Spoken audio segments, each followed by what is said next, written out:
How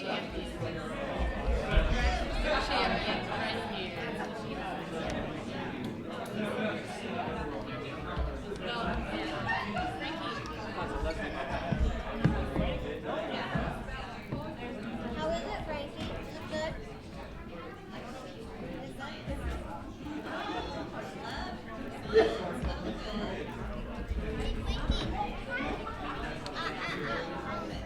Look like it. Look nice.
Well, good morning, all. Glad you're all here. What? And? Sit down. You want to keep talking. Let's open our time today with the word of prayer. And then Matthew's going to come and we'll jump into our first workshop, which I'm excited about and I know you are as well. All right, so kids, let's pay attention. We're going to have a word of prayer and then we'll get started. Father in heaven, we thank you for this time that we have this morning, the opportunity to set aside some of our normal, ordinary rhythms of life to come away for some spiritual refreshment and edification and education and increased knowledge and love for you. We pray that our time this morning, sort of discussion and learning together, would be beneficial to us, that we would learn how to understand the Psalms and then to even pray them back to you later this afternoon as we'll learn together. We pray that your glory would shine through and affect us even in this time, so that, as we've already discussed, so that we would be changed more into the image of our Savior Jesus Christ, in whose name we pray. Amen. Amen. Thanks. Good morning. And to whoever brought the donuts, thank you. That was a fabulous addition Um, yeah, so if I fall asleep halfway through this talk, you'll know it was the donut. And you're dismissed, okay? Just want to say that from the outset. Let's see here. Let me get my text set up. We are going to be in the Psalms, of course. And let's see. Did we get... Is it coming? The clicker's here. Let's see. I need to get my notes up here. Just a second, please.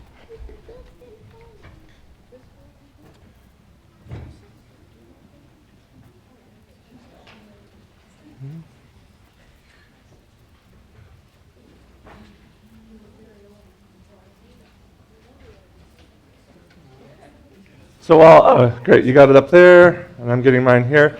I'll tell you a little bit more about myself.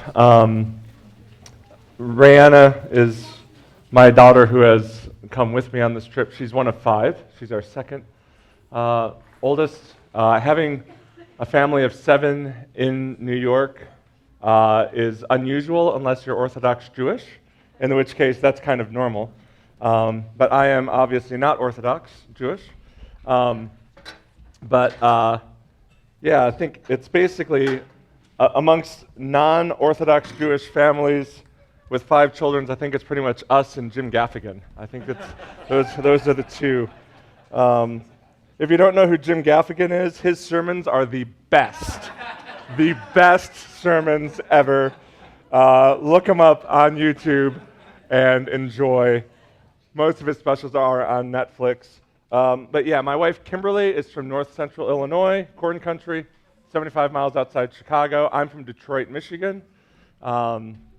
And we met in South Carolina, married in 2000. So we're celebrating 20 this year. Very excited about that.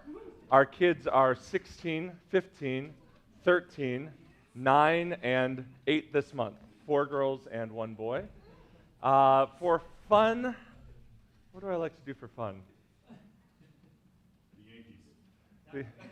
I do like to go to baseball games, Yankees games, and yeah, watching television, thank you. I do like to watch television. Stranger Things, right? Brooklyn Nine-Nine. Yeah, and I'm still I finished watching through The Office, right? A little while ago, and then I ended up I'm watching through it again. I'm like, what's wrong with me? Anyway, yeah, there's plenty wrong with me. I like to run. I guess that's something I like to do. So I've been, for the last month, on this very strict diet, trying to get my body back into running shape. But coming this weekend, I just was like, I'm not going to think about it. So yesterday we had breakfast at Snooze. And I had the pancake flight,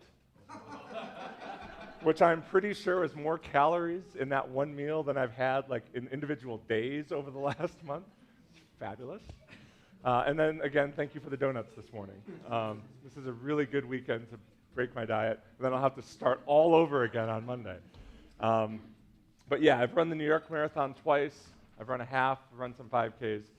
Running was I'm not a runner. I wasn't a runner, but it was the way that I wanted. It was the way that Kimberly and I decided, let's do this together to get back in shape after cancer, chemo, and radiation. Because I put on a lot. They wanted me to eat as much as I could, high calorie, and I ballooned to the biggest weight I'd ever been.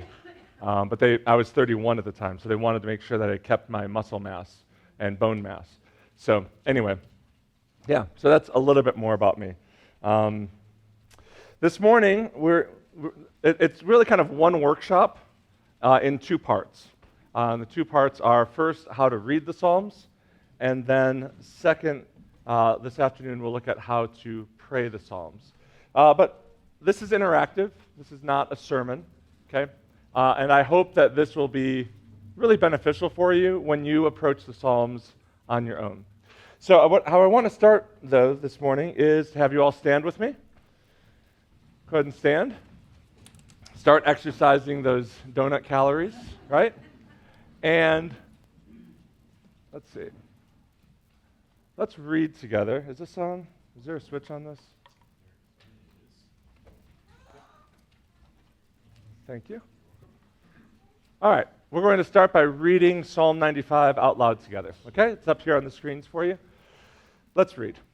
Come, let us sing to the Lord. Let us shout for joy to the rock of our salvation. Let us come before his presence with thanksgiving and raise a loud shout to him with psalms. For the Lord is a great God and a great King above all gods. In his hand are the caverns of the earth, and the heights of the hills are his also. The sea is his, for he made it, and his hands have molded the dry land.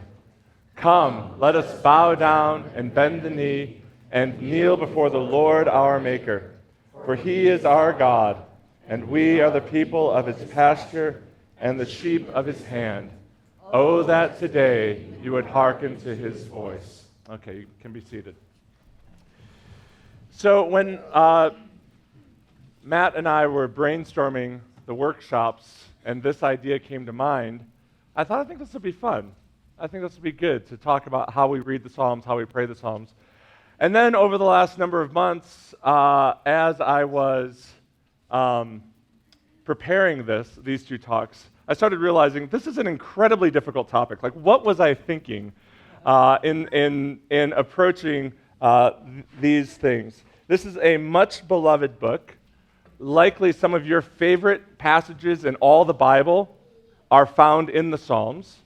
Likely, if you use a paper Bible, primarily, if I were to flip it open, you would have more notes or underlines or circles or exclamation points or hallelujahs written in the margins of the book of the Psalms than any other book of the Bible. So I'm treating a subject that is fairly well known. C.S. Lewis put it this way.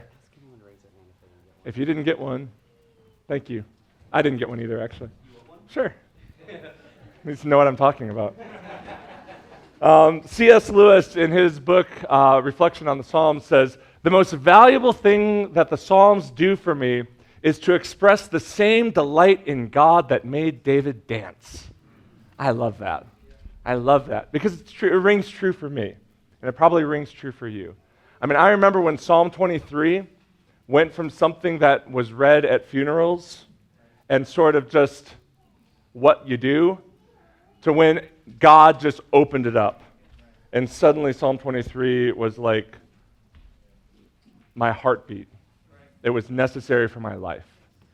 And then I understood why it's read at funerals, or why people wanted it read at funerals, because it was their heartbeat. And that's the legacy that they want to leave. Now, if this is the most valuable thing the Psalms do for us, then, and here's the really big challenge. It's not just the familiarity we have with this book, but the really big challenge is, and really a danger, is to subject this book to a kind of academic analysis that leaves you cold and lifeless. And that's where I started going, oh my goodness, what have I done in choosing this topic? I don't know if you ever had an English class back in the day. Language arts, they call it now. I don't know if you ever had an English class back in the day where the teacher said, hey, we're going to read such and such a book or such and such a short story. And you went, awesome. I love that book. I love that story. And then you were subjected to a few weeks of lectures on that book, and it stole your joy in that book because they deconstructed everything you liked about it. And said, well, actually, no, that's not the way. And no, yeah, and this. And like I remember when, like my senior, this is a poem, but I remember when my high school senior class chose for its senior poem Robert Frost's poem about the two roads diverging in the wood. And then I remember going to college and sitting in EN 103, an intro to lit class. It might have been a 200-level class, I don't remember, where that's right, it was a Brit Lit class where we went through it. No, I don't remember, whatever class it was. But I remember her saying that, yeah, everyone thinks this is this great poem about like choosing the road less traveled and all that. But actually, Robert Frost was just making fun of one of his friends who couldn't make a decision. And actually, if you look back through the poem really carefully, you see that The two paths are actually exactly the same, and he's just making fun of a friend, and people have misinterpreted it. And I was like, actually, at first I was angry. I was like, well, that can't possibly be right. Like, what do you know, Mrs. PhD in literature, right? I'm still not sure I agree with her, although I see her point. But I'm sorry if I just robbed that poem from you. But better to rob a Robert Frost poem than to rob the Psalms, right? Okay. That's the challenge. So the challenge that's before us in this session is I want to help improve our reading of the Psalms without losing our love for them or our delight in God through them. That's a big challenge. And it reminds me of something that I read by a poet, another poet, contemporary. He's still living, Billy Collins. He used to teach at City College in New York.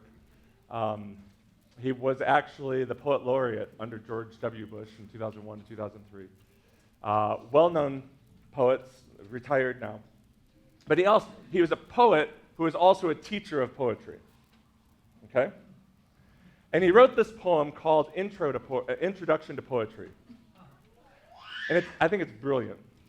I want to read it to you, because I think what he says actually applies to the way that we approach the Bible, the way we approach the Scriptures, and particularly the way we approach the Psalms.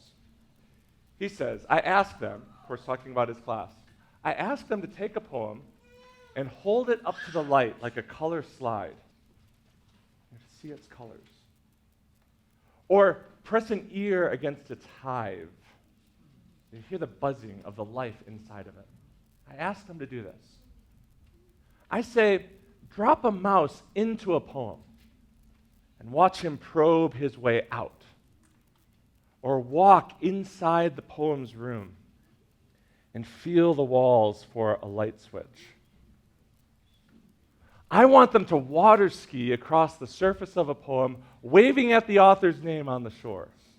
Do you see the delight, the joy, what he's trying to instill? Here's how the poem concludes. But all they want to do is tie the poem to a chair with rope and torture a confession out of it. They begin beating it with a hose to find out what it really means. Now, honestly, that's probably the way a lot of us do approach poetry. We look at these things and go, what was that all about, right? Like, part of the reason this poem made sense to me is it's a pretty literal poem. So many poems are like metaphorical about who knows what, using words I've never heard. Like, well, that was nice, turn the page. Like, where's the next cartoon in the New Yorker, right? Like, I understand those. But I think a lot of us treat the Bible the same way. That we approach the Bible in such a way, not filled with delight in God or awe in God, but we're trying to tie a scripture verse to a chair and torture it until it tells it what it really means.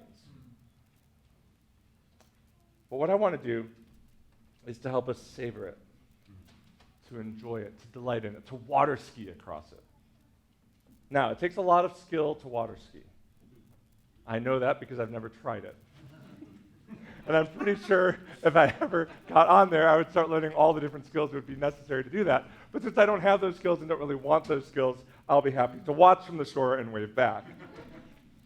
But my contention is that stretching your skills may not be the most enjoyable thing in the world. Okay, learning Hebrew was not fun. It was like beating my head in to try to figure out what that squiggly mark means. Learning the skills may not be fun, but once you've learned them, it opens up incredible delight. Now, thankfully, when it comes to reading the Psalms, you don't have to know Hebrew. Okay? And I'm going to tell you some reasons why as we go through. But I want us to grow in skillfully and delightfully reading this book. So let's just talk about the Psalms as a whole, first of all. Okay? Let me talk about the Psalms in the Bible. Of course, the Psalms are part of the Hebrew Scriptures. It's a workshop. He's going to get a cup of coffee. You're more than welcome to do that. So please, go ahead. Okay, so the Psalms are, of course, part of the Hebrew Scriptures, the Tanakh. There's 3 parts in the Hebrew Bible. The law, also called anyone know that word? The law is also the Torah, right? The prophets, anyone know the Hebrew word for that? the Nevi'im, and the writings, the Ketuvim. TNK, that's why those three are called the Tanakh, in case you're wondering. We got to talk about that at family dinner the other night. I'm not sure how we got there, but anyway, I probably started with a date in explaining that. Speaking of which, the Psalms were written roughly over 1,000 years. Now think about that. Of all the books of the Bible, none of them take so long to be put together besides the Psalms. Because you have at least one psalm, I think maybe two, that are attributed to Moses. That's where you get 1405. So you're looking all the way back to the end of Moses' life. That's Psalm 90, by the way. Lord, you have been our dwelling place through all generations. What a beautiful psalm. But then you have psalms going all the way through the end of after the exile. Okay? So, if you can remember this. I've got a whiteboard. I'll use it. Here's all of the things that happen in Israel from like a 30,000-foot view. 1405, Exodus, right? Then Promised Land. Then Judges. Then Saul, there's a U in there, sure. David, Solomon, right? This is roughly around the year 1000. David is like the year 1000 BC, okay? Then what happens after Solomon? The breakdown, the split. North and south split, right? And then you get the books of the Kings and the Chronicles, where you've got these competing monarchies and all of these like really hard names and trying to keep track of, is this Ahaz, or is this Ahab, or is this Ahaziah, or is this Zechariah? Like, who are all of these people? There's 19 kings in the north, there's 19 kings in the south. However, the southern kings lived longer, and so the south was destroyed after the north. The south was Jerusalem, the north was Samaria, okay? 30,000-foot view. 722. Sorry, I'll have to move 722. 722, the north falls to Assyria, the Ninevites, okay? And they press to crush Jerusalem. They surround Jerusalem, and the king of the south is, anyone? Remember this one? Hezekiah, the guy who did not write a book of the Bible, right? If anyone says turn to the book of Hezekiah, you know they're either joking or they don't know the Bible, okay? Hezekiah gets the threat. He lays out the letters before God and says, God, deliver us, and overnight an angel from the Lord comes and wipes out the Assyrian army, and the south is preserved. That would only be for a little while, because in 586, the south would fall. To whom? Babylon and its king, Nebuchadnezzar. This is Daniel in the lion's den, right? This is, in between here and here is Josiah, the great King Josiah, religious reformer, but it was within 20 years of his death that the south falls. Then there is exile. And then around the year 500, in various waves, the people start going back. This is Nehemiah rebuilding the walls. This is Ezra being the teacher of the law. This is the reconstruction of the temple. And this ends up being the prophet Malachi. Okay? 1,000 years of history that the Psalms are written during. That's a lot of history. That's over twice the length of the history of these United States. If you take like all the way back to even like Spanish colonialism in the 1500s. You're talking it's twice that long. Okay. As you see, the authors include Moses, David, Solomon, Asaph, the sons of Korah, and some others. Now, as you know from last summer's series, there are 5 books within the Psalms. Oops, I forgot to click this. There you go. There's 5 books within the Psalms. One of the identifying features, one of the ways that you can see that we're not making this up, that scholars of the Psalms are not making up these divisions, is if you actually go to the end of each of these Psalms, like the end of Psalm 41, the end of Psalm 72, and so forth, you'll actually find that they end with a kind of concluding blessing. Or like in the case of Psalm 72, they actually say something like, the Psalms of David, of the son of Jesse, are now over. They're now ended. So that they give these internal clues that this is the end of a collection. Maybe collection would actually be a better word than book. The first collection, the second collection, the third, fourth, and fifth. Especially with that one at the end of Psalm 72, Derek Kidner, whose name is going to come up again today. Derek Kidner is a scholar, commentary writer, 2 great little volumes on the Psalms that are easy to read, but yet warmly devotional. He says, in commenting on this statement, the Psalms of David, the son of Jesse, are now ended. At the end of Psalm 72, at the end of Book 2. He says there's a couple of strange things about this.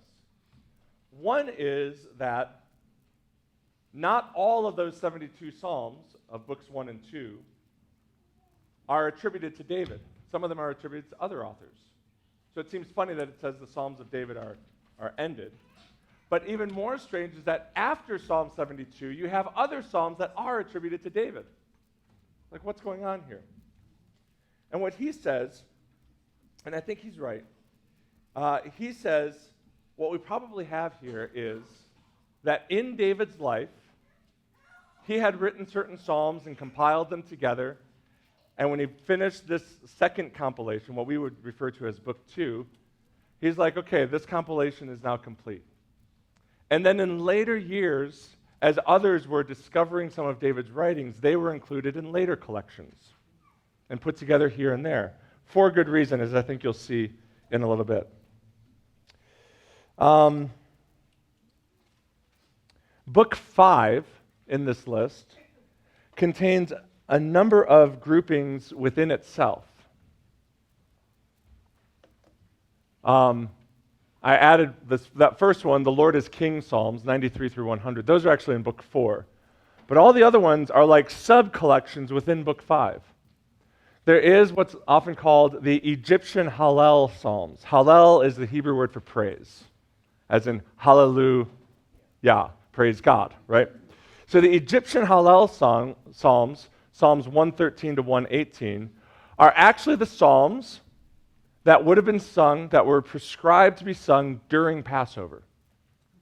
Psalms 113 and 114 were sung before the final meal, and Psalms 115 through 118 were sung after the final blessing.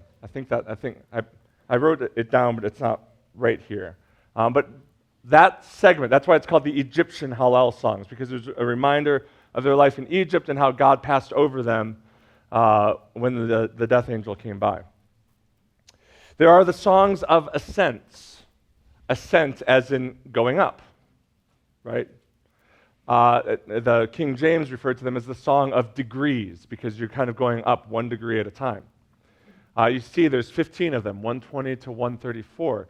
Those 15 were sung by the Jewish men as they were on their way back to Jerusalem from one of the 3 annual feasts. So it was a song, and they were ascending Mount Zion. They were going up Mount Zion.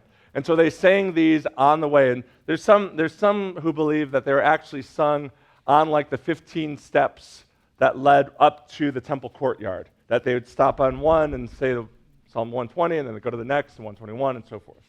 But they were used together in community. And then you have the final Hallel, 146 through 150. All of these start off, depending on your translation, with the word hallelujah, or if it's translated, praise the Lord. Okay, that's kind of where the Psalms are in the Bible. Okay? Let's talk about the Psalms as poetry. And I want to begin by saying, for our benefit, that Hebrew Psalms do not rhyme. Right? I still tend to think of poetry as having a rhyming scheme. Roses are red, violets are blue, right? Sugar is sweet, and so are you. We have a rhyming scheme. The gift here for us is that if Hebrew poetry were dependent upon rhyme to communicate its beauty, it would be ridiculously difficult to translate the rhyme into other languages. We would miss the beauty of the poetry because we couldn't get the rhyme scheme down. I mean, have you ever heard someone translate, or interpret live? I've preached through interpreters before, and it's funny, right? Like, I'll go on for 12 seconds with a thought or a sentence, and the interpreter will talk for 3 seconds. And I'll go, did you get all that? And then I'll have a 3-word statement, and then they go on for this long time. I don't know what's going on there. But and many of you know multiple languages, and you know that translation is not easy to do, especially on the spot like that. Imagine if you had to translate a rhyme scheme so that it rhymed in English, or rhymed in Spanish, or rhymed in Greek, or rhymed in what? It's a gift to us that rhyme is not their focus. That's why I say you don't have to know Hebrew to be able to read the Psalms well. Because the beauty of it actually can be communicated. A lot of it has to do with the meter of it, the rhythm of it, right? I remember in junior high school reading Julius Caesar, right? And our teacher talking about iambic pentameter. Do you remember this, right? And the example from Act 1, Scene 1 was some no-name chief who says, you blocks, you stones, you worse than senseless things, right? 5 beats. You blocks, you stones, you worse than senseless things. That's meter, right? It makes it singable. You could set that to music. I don't know that you'd want to set that line to music, but you could, right? Shakespeare didn't, and nobody else has since then. And that's okay. That's fine. We could start a new thing. Instead of Hamilton, right? We could do hip-hop Shakespeare in New York. Rand, would you get on that? There you go. You could do it. You could do it. Okay. But the emphasis is on the stress of the syllables in a short phrase or sentence. If you have a Bible, turn to Psalm 26, okay?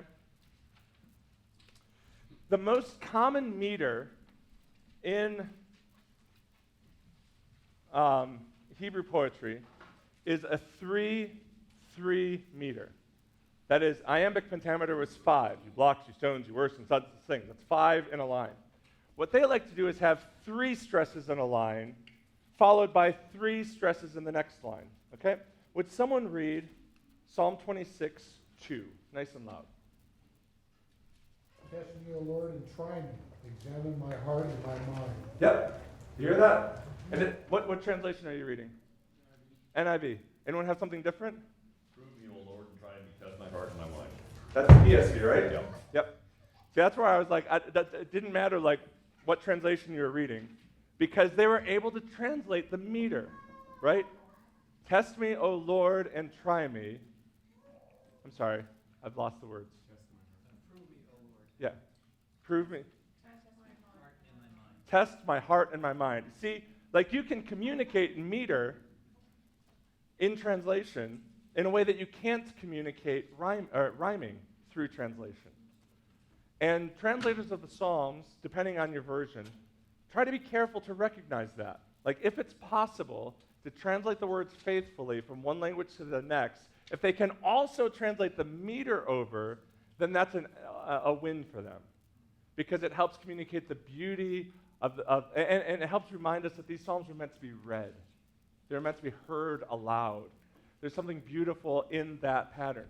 Another really common pattern is the 3-2. If someone would read Psalm 27:1. The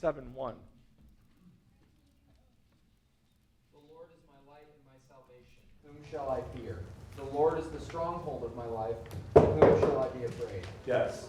The Lord is my light and salvation. Whom shall I fear? 3-2. And actually, the next line in Hebrew is also 3:2, which is kind of hard. Like, how do you get "of whom shall I be afraid" to have just two stresses?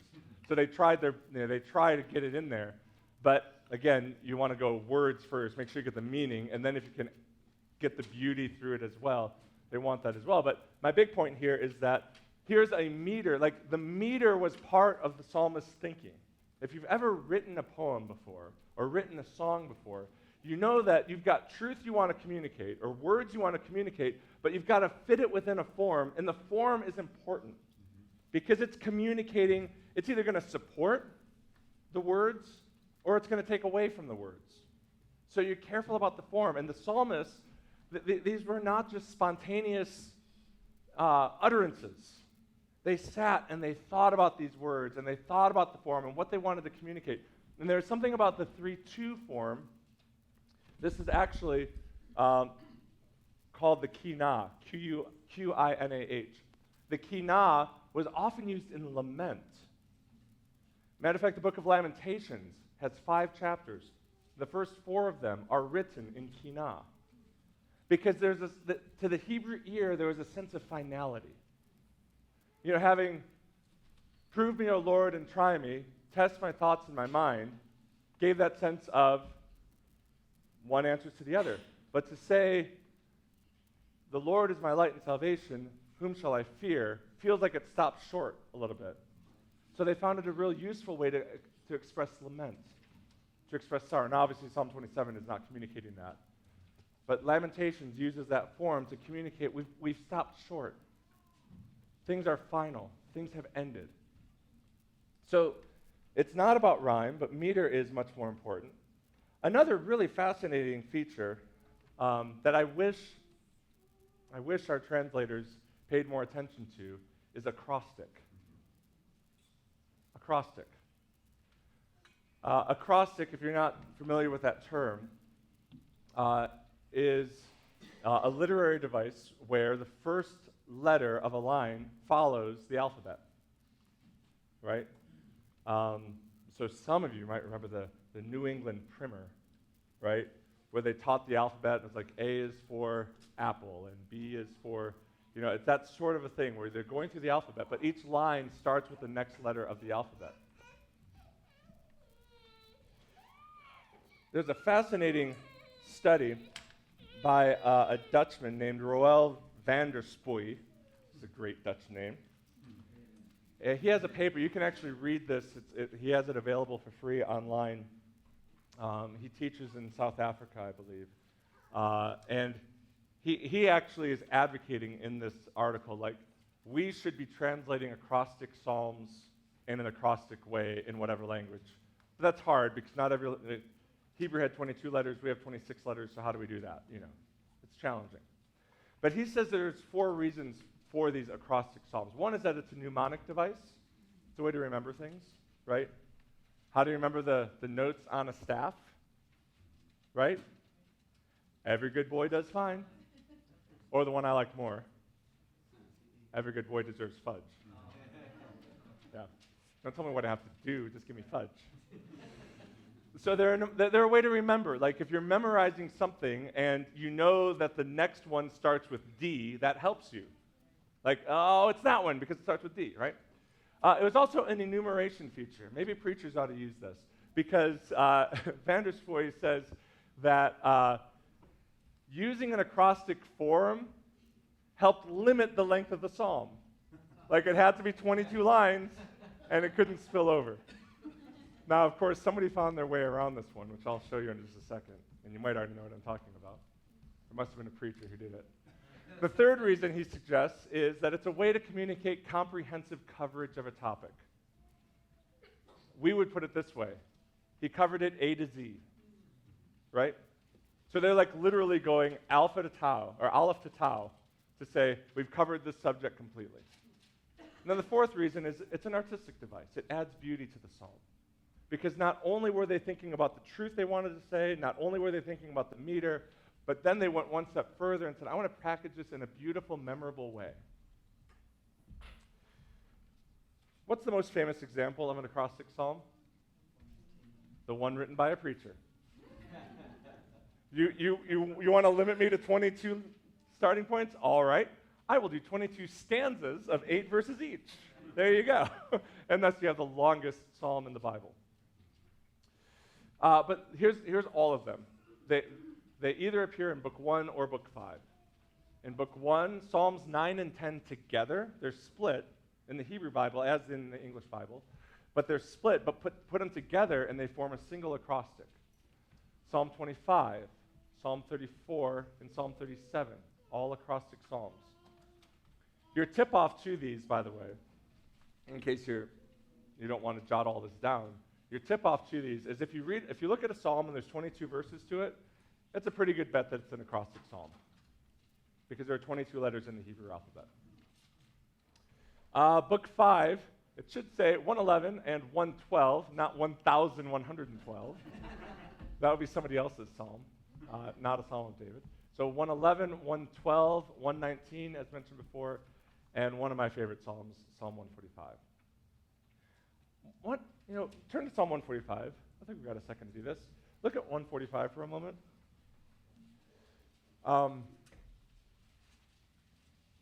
I remember when I memorized the psalm back in college, I made all sorts of assumptions about interpretation, wrong assumptions about interpreting the psalm, based on the fact that I didn't know that it was an acrostic.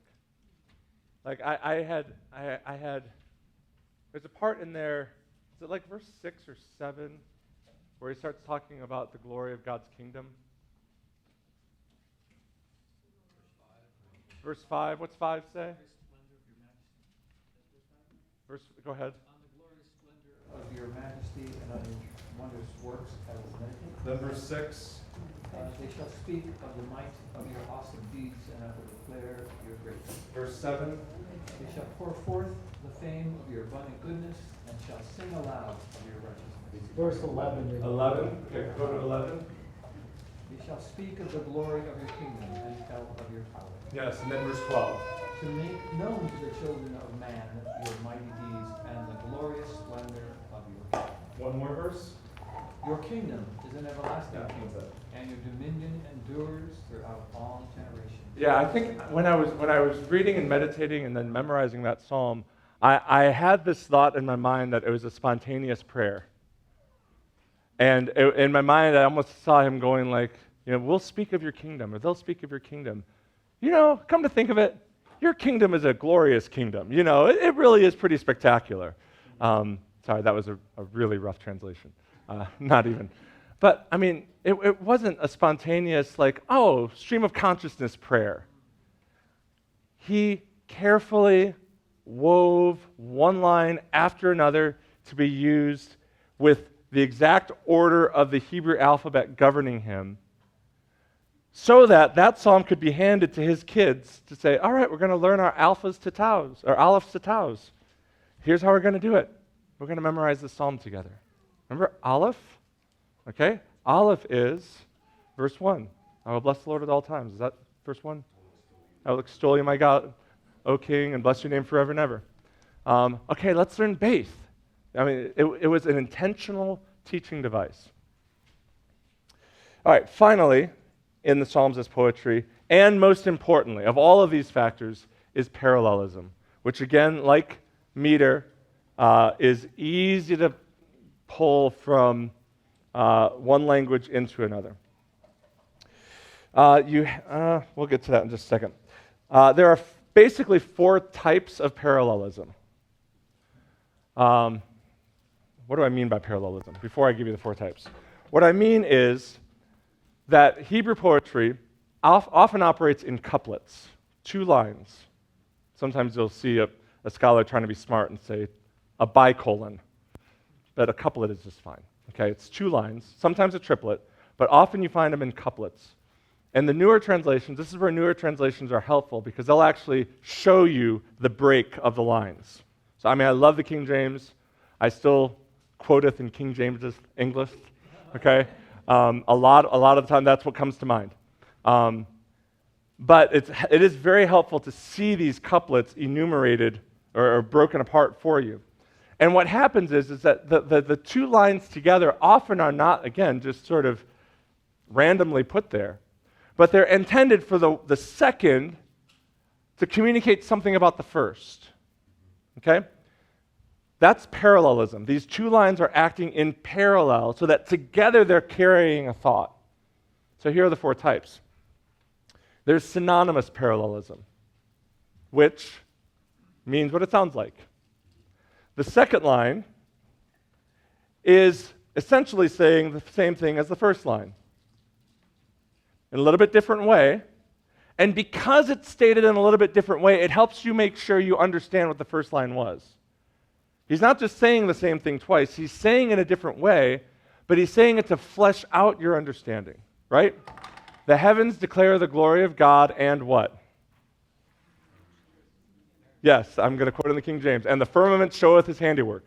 Or the skies above proclaim the works of his hands, which really messes up the meter. The firmament showeth his handiwork. There you go. There's your 3 beats. The heavens declare the glory of God. We got 4 there. Okay, that's all right. What's going on in the parallelism? What's going on is that second line, the skies above, tell of the works of your hands. It's adding information about the first. Because as you might recall, in Hebrew thought, the word heaven could mean a number of different things.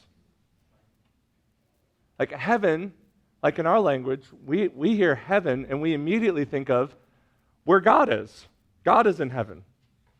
And so to hear heaven declares the glory of God, like the reader's thought might go to that place. And of course that place does, but he wants to make it clear to us that he's not talking about that heaven, he's talking about the skies above. So the second line adds to the first line, saying essentially the same thing, but making sure we don't misinterpret the first. They're synonymous, they go together. The second is antithetic parallelism, which I include here even though it's not used all that often in the Psalms. Antithetic sounds like what it means. The second is the opposite of the first. It's a contrast. Anyone know what book of the Bible you generally find antithetic parallelism? Proverbs, right? The wicked fleeth when no man pursueth, but the righteous are as bold as a lion, right? What is that? It's antithetic parallelism. It's the second line contrasting the first line, and in the same way, it's fleshing out what the first one means. And this is super, super helpful when you're trying to interpret a verse, especially Proverbs, because Proverbs can be wildly misinterpreted, or, well, I got a verse that proves that this is an okay course of action, and actually, if you just looked at the parallel thought, you would see that you're thinking badly. The second is a corrective to the first. Third is climactic parallelism. Climactic, there's 2 ways climactic happens. Let's see, do I have my examples in here? Yeah. Is someone still in Psalm 145? Could you read verse 18? The Lord is near to all who call on him, to all who call on him in truth. It would look like this, if we're going to diagram it poetically. The Lord, that's A. Actually, it might be more like this. The Lord is near to all who call upon him, to all who call on him in truth. See, now the second line, it's not just a mirror image of the first line. He's adding information. He doesn't even repeat, the Lord is near. He just takes that third bit, to all who call on him, and says, I'm going to add something more, to all who call on him in truth. That's that sense of climax. It's like, it's not just, here's the path and I'm going to say it again, or here's the path and now let me say the opposite. But he's saying, here's the path and oh, there's one more thing. Okay? The other very famous example of this, and it's a little bit different, but it's the same, it's climactic, is Psalm 29. Would someone turn to Psalm 29 and read the first 2 verses?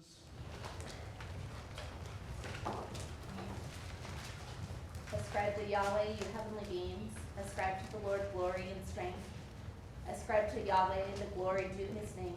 Worship Yahweh in the splendor of his holiness.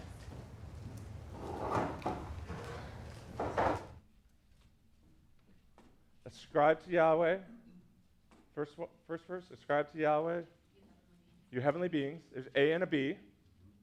And then he says A again, ascribe to Yahweh, glory and strength, right? And then he says it a third time, ascribe to Yahweh, the glory to his name. And then the fourth line is like completely different. One more time, the fourth line. Worship Yahweh In the splendor of his holiness. You see that? He's repeating A with B, A with C, A with D, and then the climactic ending, worship him in the beauty of holiness. See, it's all laid out for this climactic effect, and it builds on itself. That's why it's called climactic. Finally, complementary parallelism. This is one, someone would turn to Psalm 63. This is one in which the second line echoes the first, but from a different direction. It complements the first one. It doesn't just repeat it. It's not synonymous. Like the heavens declare the glory of God, the skies above, or the firmament showeth his handiwork. Might as well stick with the one I know. It's ABC, ABC. With, but when you get to complementary parallelism, it's synonymous in the sense it's saying the same thought, but it's kind of flipping it in a different direction. And I think this verse might help you see it. Psalm 63, verse 8. Can someone read that? My soul clings to you, your right hand upholds me. See that? They're not exactly the same. It's sort of like A, B, C, D, E, F. Okay? They're not parallel thoughts in that sense. And obviously, they're not opposed to each other. Like, he's not saying, my soul clings to you, but your right hand upholds me. That's not. He's saying these are complementary things happening. Like, viewed from one angle, my soul clings to you. Viewed from the other angle, your hand is upholding me. These two thoughts complement each other. They go together. And it really is a beautiful form of parallelism. Because, and especially in that particular verse, what you have there is that mystery of the divine and human in even our security and assurance. We don't let go. We're clinging. Sometimes that's all it feels like we're doing, is just hanging on for dear life. But at the same time, his hand is upholding us. So both sides are true. They complement each other. Now, let me give a warning about parallelism. Not everything is parallelism. Okay? Don't try to force every single verse of the Psalms into one of these. You'll make a mess. I've made a mess trying to do that. They're devices. It's kind of like alliteration. Some pastors will alliterate their points. Or like in this message, all of them start with M. All of the points start with C, whatever. It's a device. And probably, hopefully, not every single sermon that they ever preach always uses that one device. It doesn't make it any less of a sermon. It's a device that can be used. These are devices that the psalmist would use that are there for us to help understand it. So, take a look at your handout. Psalm 25.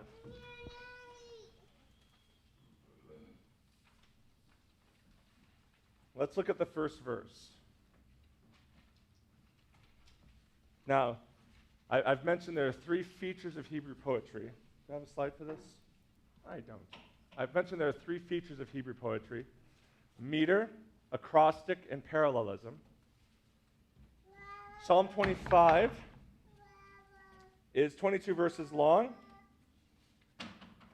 And just want to make sure that I'm right here.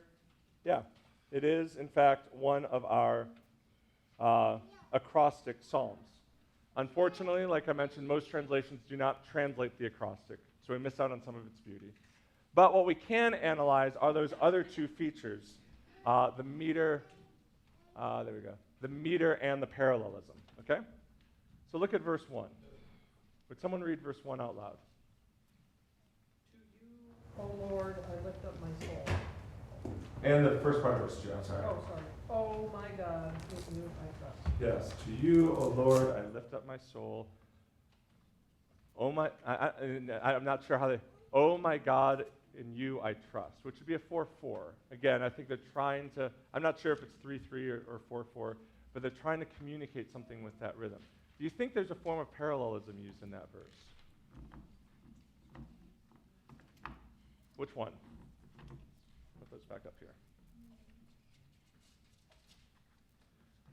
To you, O Lord, I lift up my soul. O my God, in you I trust. What do you think? Synonymous? Complementary? What do you think? You think it's complementary? Anyone else? When the pastor says something, everyone's like, oh, maybe not.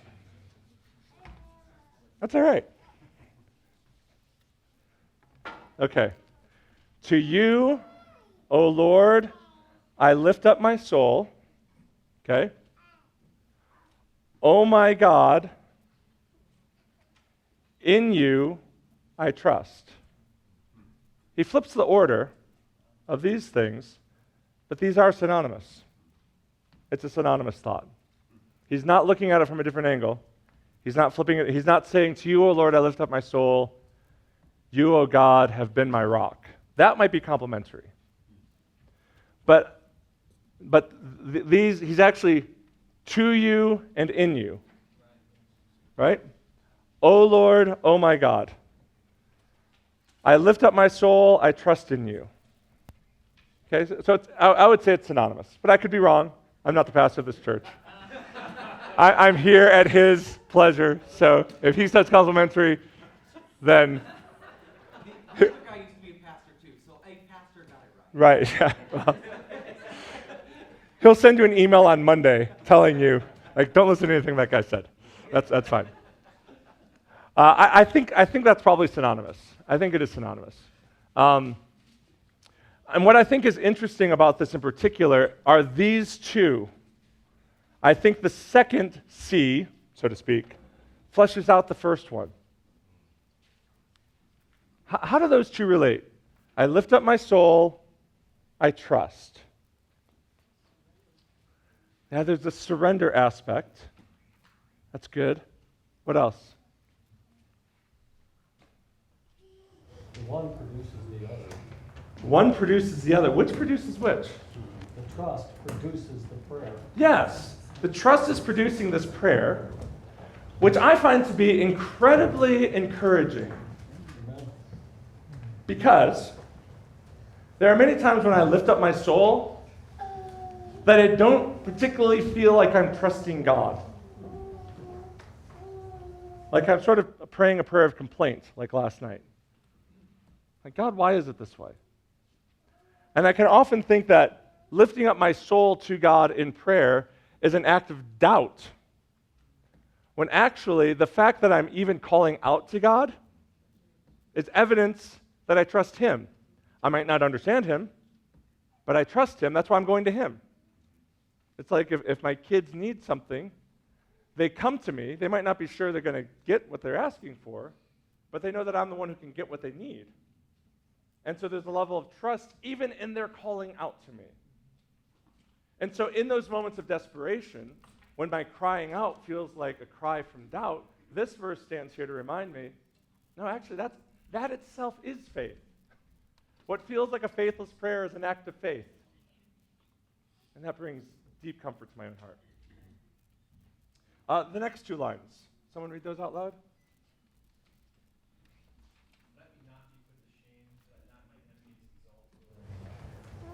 What do you think? Is there parallelism here?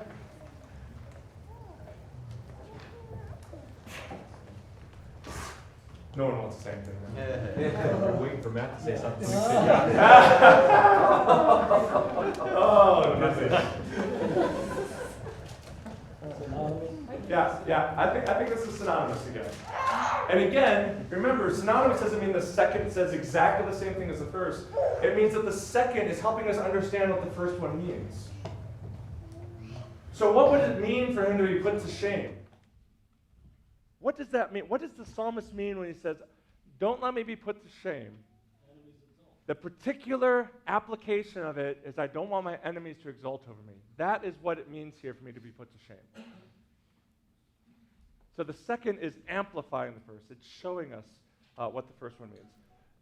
We could go through, as examples here, I would say, like verse 11, for your name's sake, O Lord, pardon my guilt, for it is great. No parallelism there, okay? Verse 16, turn to me and be gracious to me, for I am lonely and afflicted. Maybe that's complimentary. Maybe, but that might be forcing it a little bit. Verse 18, consider my affliction and my trouble and forgive all my sins. I think that might be synonymous. I might be wrong there. Verse 19, consider how many are my foes and with what violent hatred they hate me. That one would be climactic, yeah. Consider would be A. How many are my foes are B. And with what violent hatred they hate me is like B prime. It's like a restatement of part B. So, like I say, what it does is when you see something, you're like, I think that's parallelism, it gives you something to meditate on. If you've ever wondered, like, what am I supposed to meditate on the Bible? Like, how do I do that? Here's one way you can meditate on the Psalms. You're actually you're on the lookout, like, was the author intending some parallel thoughts here? And when you find one, go, what's the connection? How is the author connecting this to that, and what does that mean in my own life? All right. It's 11. There's one more thing I wanted to cover now. You want me to? You good?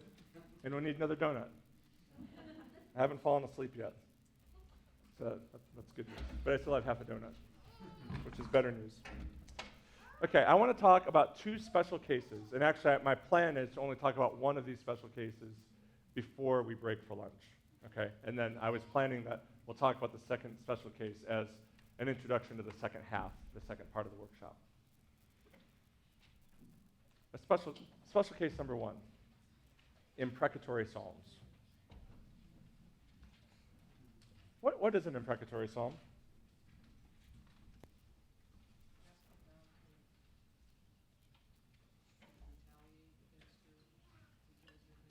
Yeah, exactly. Asking God to retaliate against your enemies.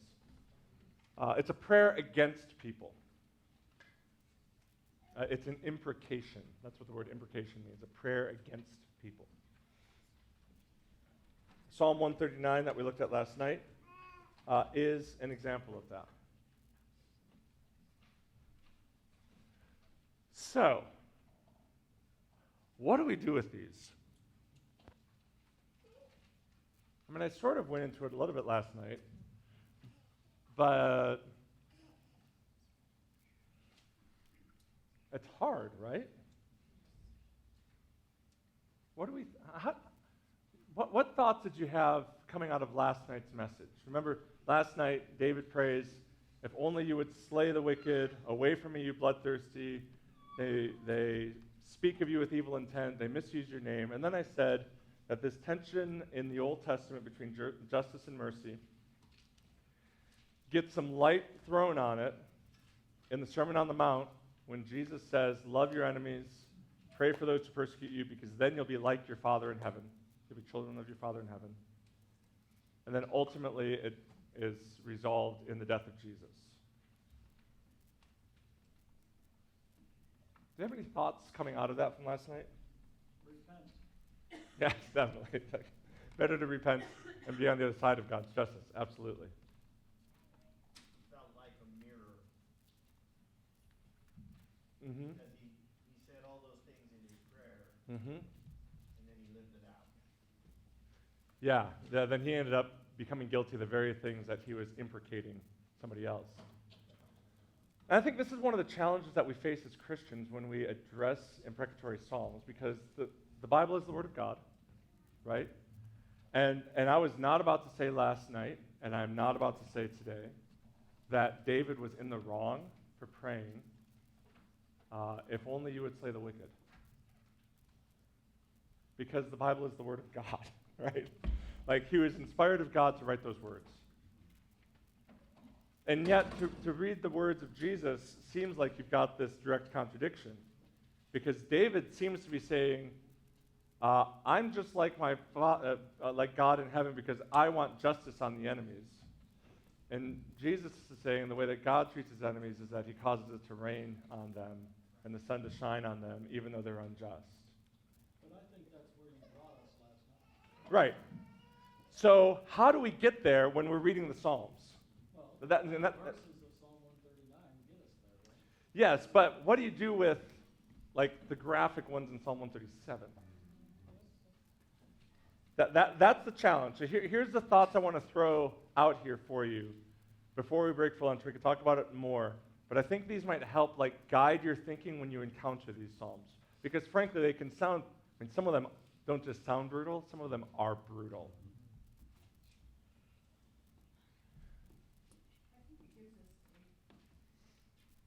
Mm-hmm.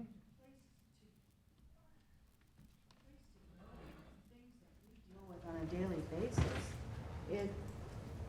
For me, it helps me appreciate that God appreciates what I'm dealing with. And my dad was going through a really hard time in his business, and I said in the verse, contend, O Lord, with those who contend with me.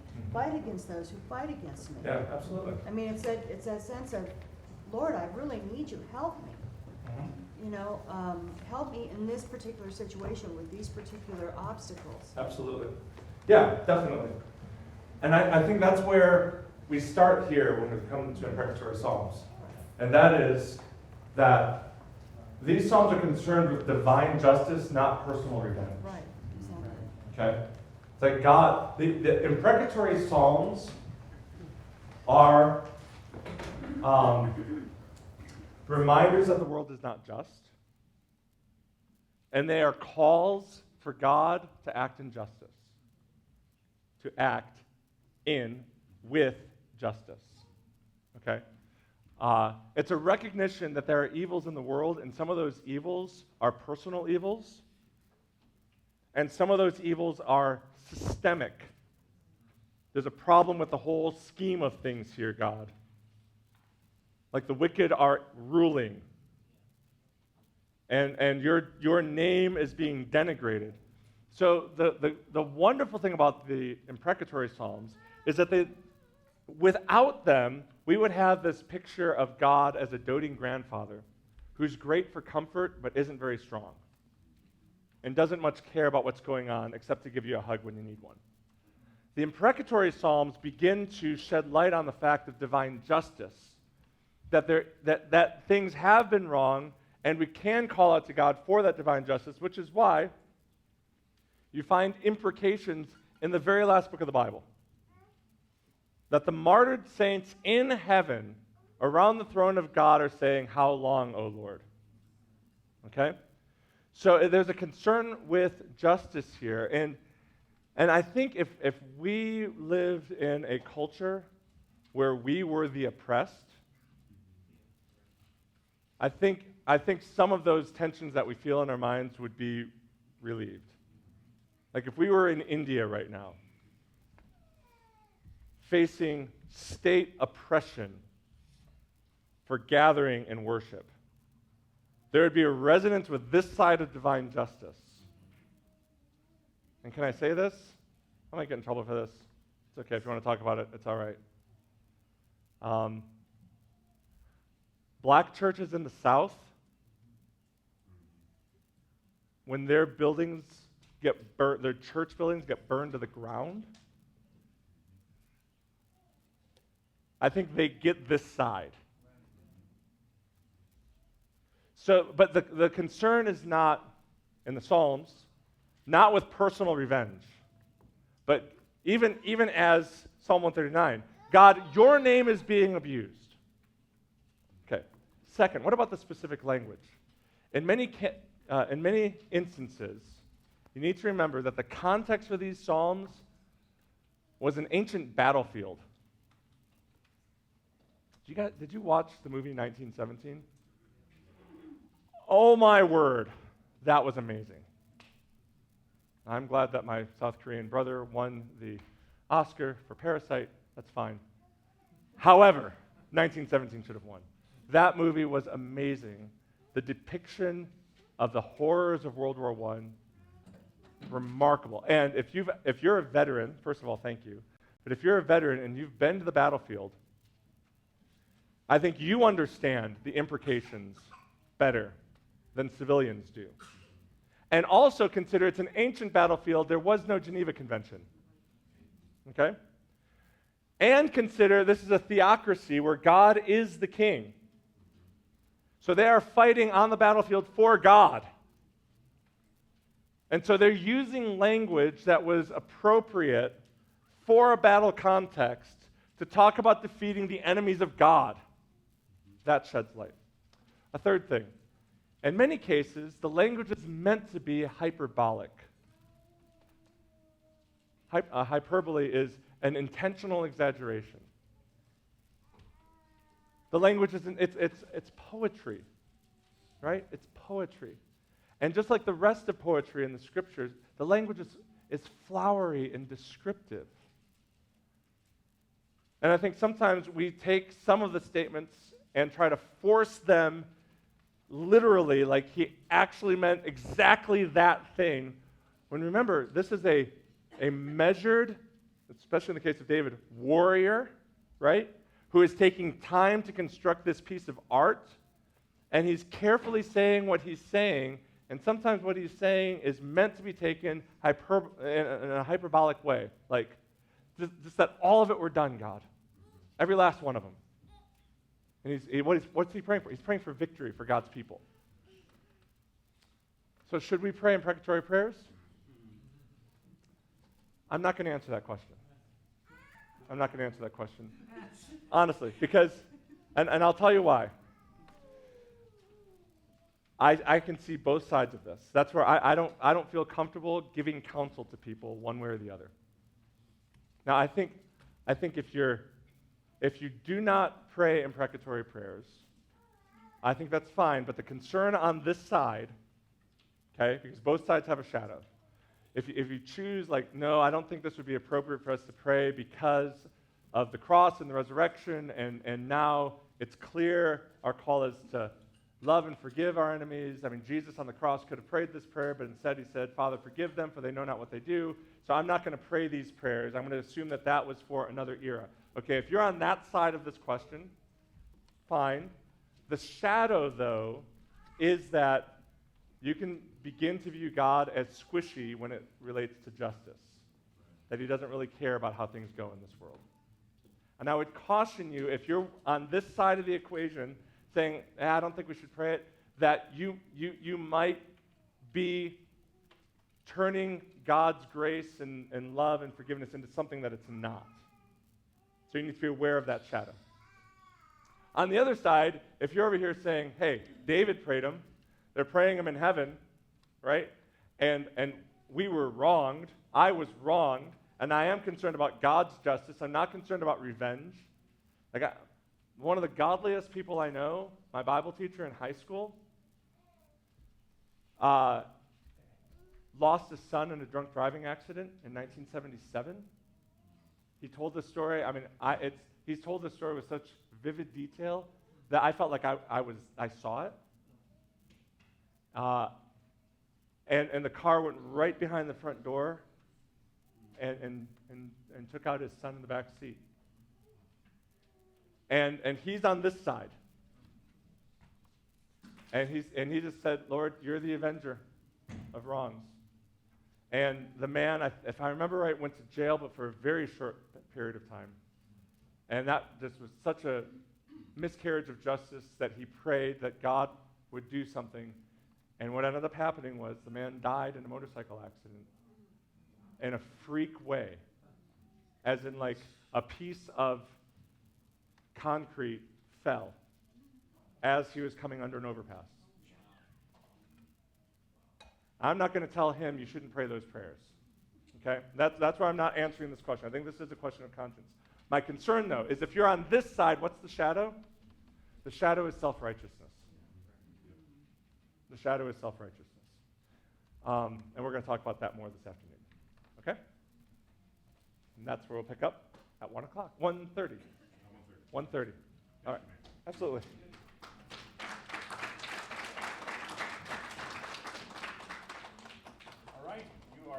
take a break for lunch, however you'd like. Go home or go to a restaurant or whatever. Maybe grab a brother or sister that's here if you want to eat with you. And yeah, pick up your trash. Pick up your trash, even if you're coming back home just to serve everyone. And then we'll see you back here.